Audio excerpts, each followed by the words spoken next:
இந்த கட்டுவிரியன் பாம்பு பத்தி சொல்லணும்னா, இந்த கட்டுவிரியன் பாம்பு வந்து இரவில் மட்டுமே தென்படக்கூடியது. பகலில் பார்ப்பது மிக மிக அரிது. பகலில் வெளியவே வராது. இரவுக்கு மட்டுமே வேட்டைக்கு கிளம்பும்.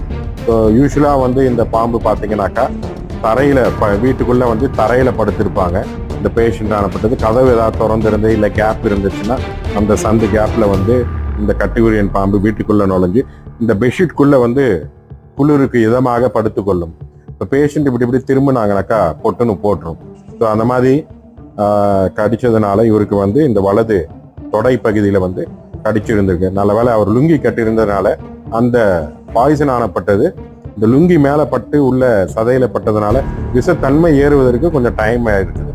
யூஸ்வலாக இந்த கட்டுவிரியன் பாம்பானப்பட்டது வேகமாக வேலை செய்யக்கூடியது. அரை மணி நேரத்திலிருந்து 1 மணி நேரத்துக்குள்ள நரம்பு மண்டலத்தை பாதிப்பு ஏற்பட்டு மூச்சு திணறல் ஏற்பட்டு வெண்டிலேட்டர் இமீடியட்டா போட்டாதான்